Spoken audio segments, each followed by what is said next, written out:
Ouh. Salut le role-playing gang. Ouais. Début de journée. Salut. Ouais, on vient bosser, tout ça. Donc Il est déjà 19h là. Ouh, bah vas-y, attends. On s'arrache là. Ouais, non carrément, non. laisse tomber.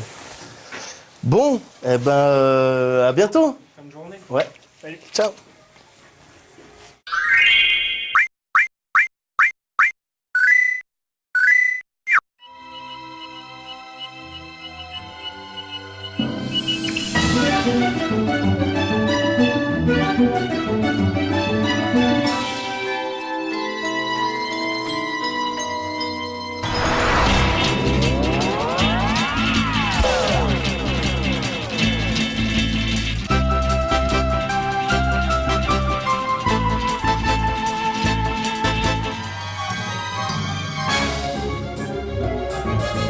Eh, les mecs, c'est quoi le dossier Pron?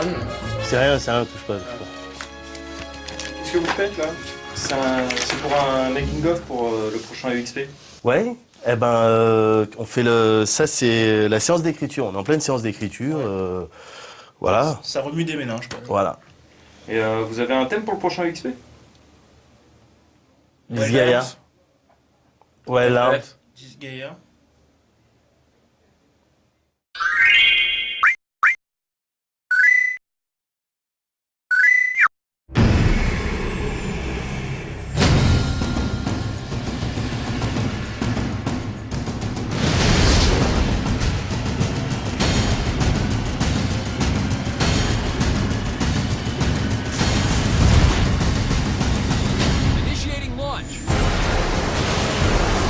Si vous regardez cette émission, c'est que soit vous aimez les conneries du role-playing gang, soit vous êtes à fond dans le RPG. Dans la deuxième config, vous serez d'accord avec moi pour dire que cette année 2009 a été bénie des camis du jeu vidéo, à l'image du prochain Star Ocean pour lequel on a enfin une date de sortie en France. Commencez d'ores et déjà à préparer les excuses bidons en vue des absences répétées à partir du 24 avril. Les gastros, les morts de grands-parents ou le chien qui a mangé les devoirs fonctionnent toujours aussi bien.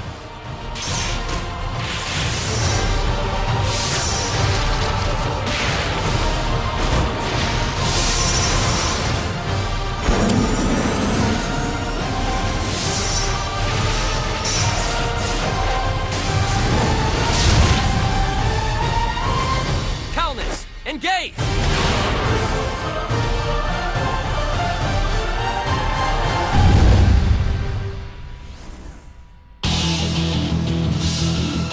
On continue dans la violence positive avec une approximation de date de sortie pour l'excellent Tales of Vesperia sur 360.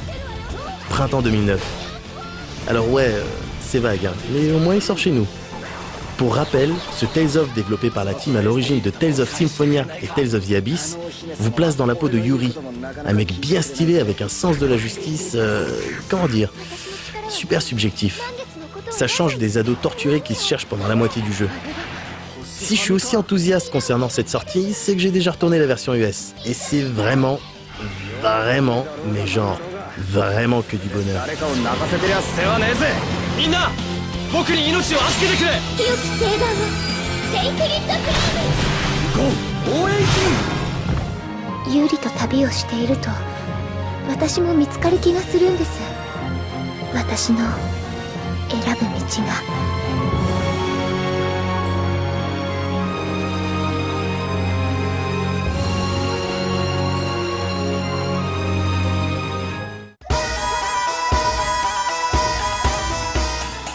On poursuit dans le must-have français avec Disgaea DS, qui devrait sortir chez nous fin mars. Dans cette version, on retrouve à peu de choses près ce que Afternoon of Darkness sur PSP nous proposait, avec entre autres un mode multijoueur sympathique et un scénario inédit avec Etna en protagoniste principal. Le petit plus serait peut-être les commentaires en temps réel des prémices sur l'écran supérieur de la DS. Yeah dude!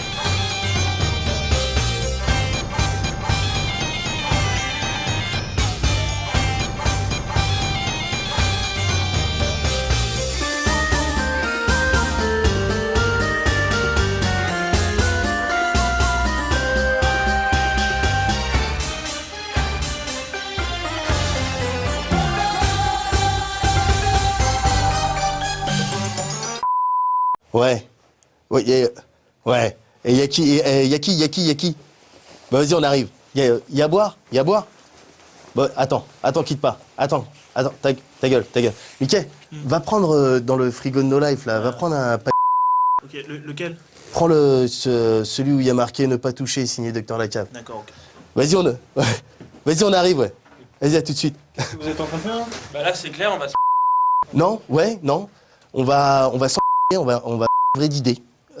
Séance de brainstorm. Séance de brainstorm pour XP, tout ça. Ok, au plus. On termine cette vague de bonheur avec le prochain Valkyrie Profile sur DS qui devrait sortir chez nous en avril. Je sens bien Moguri me faire une critique là-dessus.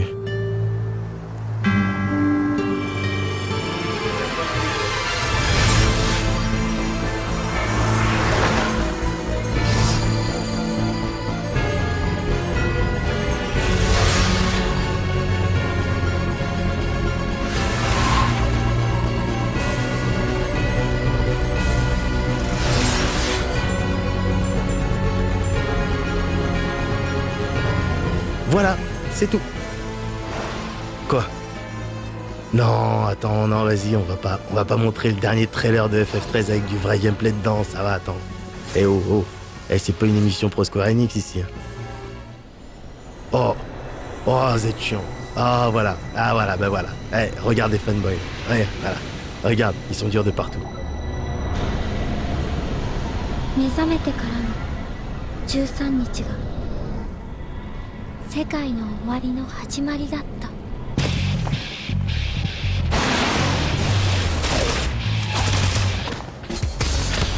ルシの使命っつうのはああしろこうしろって言葉ではっきり説明されるわけじゃねえんだ。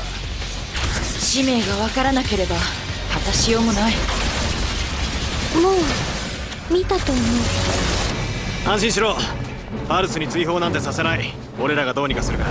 俺たちも手伝うぞ。そうだ、このまま黙ってられるか。分かった。戦える奴は手を貸してくれ。アルスへ移住する皆さん、あなた方をアルスへ送らなければより多くの人々、つまり国土に暮らす何千万もの人々全てがアルスの脅威にさらされることになるのです。敵は国運政府、しかも恐怖の最高だ。何が恐怖よ。あたしらノラの敵じゃないよ。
セラだ。セラが助けてくれたんだ。ふざけるな。いいか、セラはお前のせいで。ルシの力だ。ハルシに呪われたんだ。ルシにされたんだよ。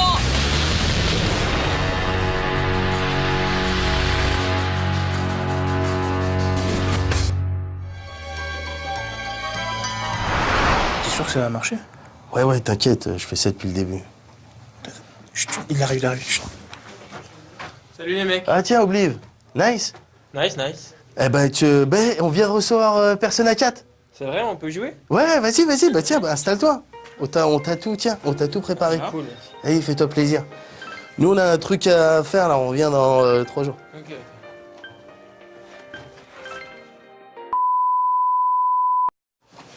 Attends. Tu l'as ramené son plateau repas hier? Non, hier c'était toi. Non, putain, Mickey, c'était à ton tour. Oh là là, vas-y, on va voir comment il va. Oblive. Salut les mecs.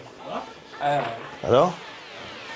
T'en es qu'à la moitié du jeu là. Ah non, ça c'est mon New Game Plus là.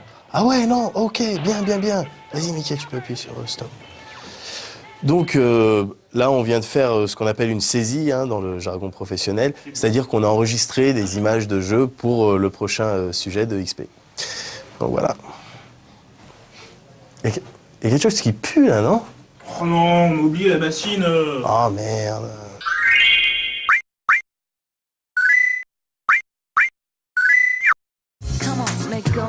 Après plusieurs titres estampillés Shin Megami Tensei et destinés, il faut bien l'avouer, à un public plutôt restreint, Atlus semble avoir trouvé une formule qui marche, à l'image de Persona 3, qui peut se vanter aujourd'hui d'être un des meilleurs RPG de la PS2. Il était donc naturel que l'éditeur nippon persiste sur cette voie et nous sorte un nouveau Persona qui reprend les ingrédients de la réussite, tout en y ajoutant un contenu largement supérieur et de nouveaux éléments de gameplay.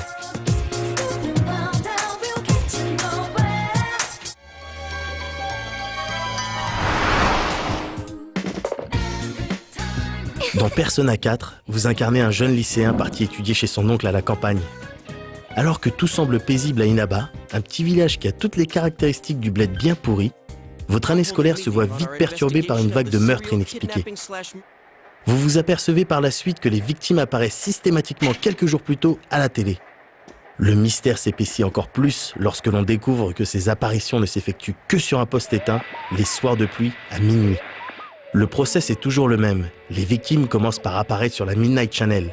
Vous savez, la télé éteinte, les soirs de pluie, tout ça. Puis sont portées disparues. Quelques temps plus tard, genre le lendemain d'un jour de brouillard, on les retrouve mortes et pendues par les pieds.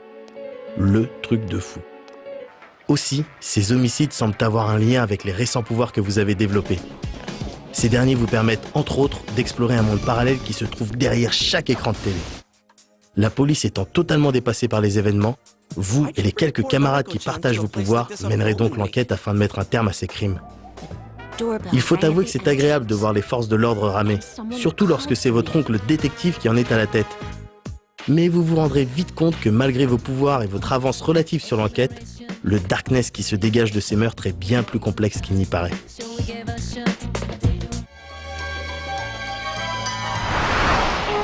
À l'instar du volet précédent, l'expérience Persona 4 se divise en deux parties. La première consiste à tisser un maximum de liens sociaux dans votre vie estudiantine, alors que la seconde vous amène à visiter un monde parallèle rempli de monstres où semble se jouer le sort des futures victimes. Bien évidemment, ces deux aspects sont étroitement liés, puisque vos performances au combat dépendront en grande partie du nombre et de la force des relations que vous avez nouées.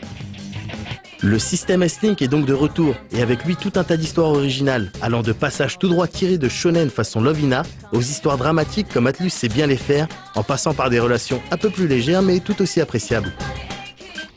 Au niveau des interactions sociales, outre les journées au lycée avec toutes les activités que cela implique, comme les examens, les bento ou les clubs d'athlé, on note l'apparition de jobs à temps partiel, qui en plus de vous faire gagner un peu de sous, augmenteront vos nouveaux paramètres personnels comme la compréhension ou la persévérance.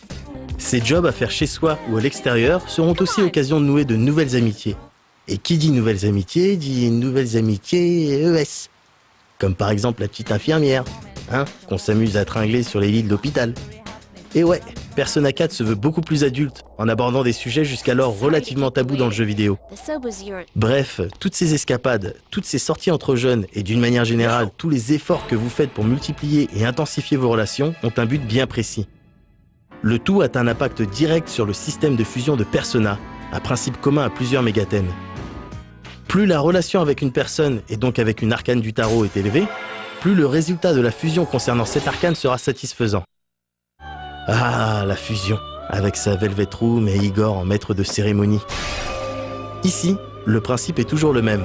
On fusionne deux personas, ou plus, et on obtient un nouvel allié qui nous aidera à survivre dans ces donjons de fous. La petite nouveauté serait peut-être l'apparition du Fusion Forecast, un style de bulletin météo qui vous annonce les bonus éventuels apportés aux personas si certaines conditions sont respectées. Tiens, la météo puisqu'on en parle. Elle jouera un rôle au moins aussi important que les cycles lunaires dans P3. Les monstres, les récompenses et les activités d'une manière générale changeront en fonction du temps. La pluie, par exemple, vous obtiendra des réductions dans le magasin d'items de soins, alors que les jours ensoleillés vous permettront de développer de nouvelles relations. Quoi qu'il en soit, toutes ces prises de tête trouvent leur justification lorsqu'il s'agit d'arpenter les différents donjons de Persona 4. Ici, l'exploration est moins poussée que dans le volet précédent, mais c'est un vrai bonheur que de ne plus avoir le Tartarus pour seul terrain de jeu. Lorsque vous entrez en contact avec une ombre, le combat s'enclenche. Le système est toujours régi par le tour par tour, avec les exploitations des forces et des faiblesses de chacun. Vous passez donc votre temps à invoquer vos personnages et à chercher les points faibles de l'ennemi afin de lancer votre all-out attaque.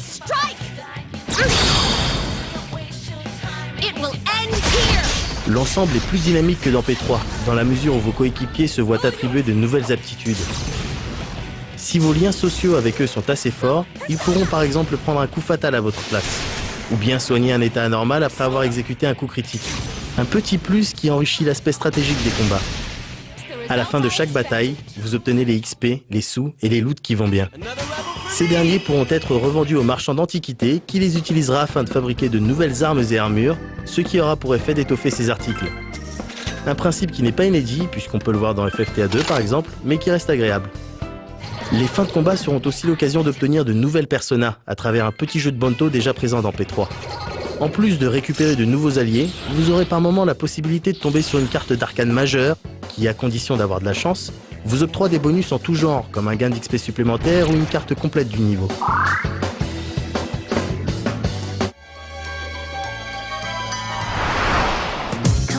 En termes de contenu, Persona 4 fait donc fort. Si les principes de combat, d'exploration et de liens sociaux sont quasiment identiques à Persona 3, la variété des situations, l'histoire extrêmement immersive et la quantité de détails apportés au gameplay justifient largement l'existence de ce titre. La réalisation générale est tout à fait honnête et ne violente pas trop les yeux, même à l'heure de la next-gen. Avec ses nombreuses quêtes annexes et sa trame principale très longue, pour peu qu'on se donne la peine de voir la true ending, le jeu possède une durée de vie exemplaire. Le scénario, quant à lui, est à la hauteur de ce que l'on attendait et n'hésite pas à aborder des thèmes un peu plus matures. Bref, même si ce personnage se repose beaucoup sur le succès du volet précédent, il n'aura strictement aucun mal à séduire ceux qui cultivent un amour certain pour le RPG bien fait. Atlus semble avoir trouvé la recette qui fonctionne.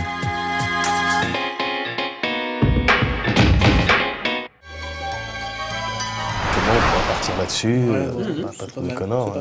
Qu'est-ce que vous faites là? Là, on se met d'accord sur le plateau des sorties du prochain XP en fait. Voilà quoi, avec le principe que tout le monde commence bien à connaître maintenant. Donc comme je vous disais, on a deux options, ok, avec la première qui me paraît quand même un peu plus pertinente. Ça serait qu'en fait, toi, Obliv, t'enfiles ça, et puis que tu te mettes à danser la giboulette. Non. Deuxième option. Ok, bon bah la deuxième, c'est une blague sur les Portugais. C'est quoi ta blague sur les Portugais? Bah, comment tu fais pour mettre 300 Portugais sur un tandem? Je sais pas. Bah, devant, tu mets Santos, et derrière, tu mets Dos Santos. Putain, vous abusez, quoi.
Listen, Hugh Grave.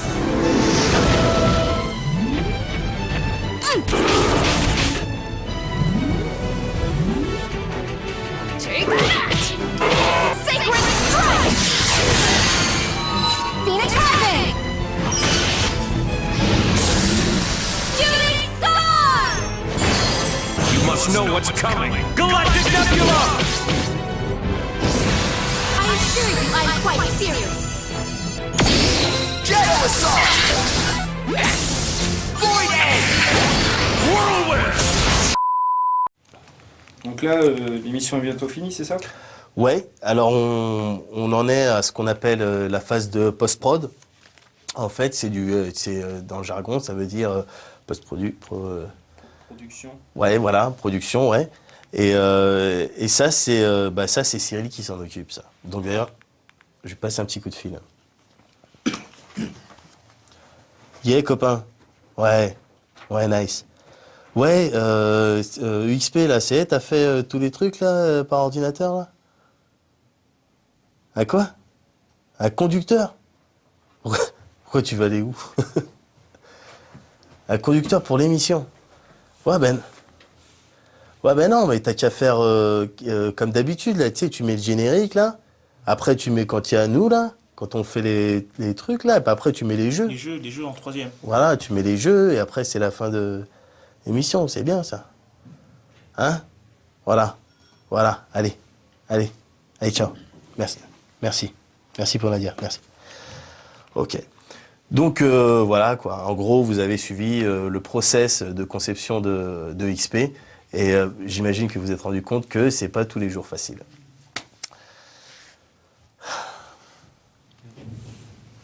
Des fois, t'écris de la merde, hein. Reina! That's close enough. So you're out. Let Reina go. Do you have any idea what you're doing? This is bad. Be careful! Air slash! Air slash! Ha ha ha! Yeah, ha! That was easier than I thought. Well, looks like we owe you our thanks once again. You saved Reina's life not once, but twice now.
Bon, bah, le XP et PAD, là? Ouais, tout à fait. Donc on a fini notre job, et puis il ne reste plus qu'à rentrer à la maison, quoi, pépèrement. Ouais, tranquillement, on y va. Ouais, on y va, là. Ok.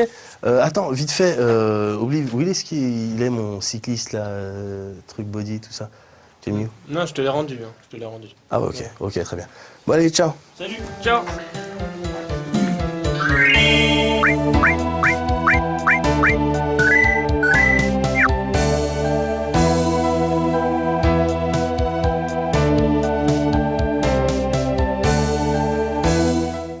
Attendez, mec, j'ai oublié mon portable. Bon, on t'attend dehors. Ok, pas de problème.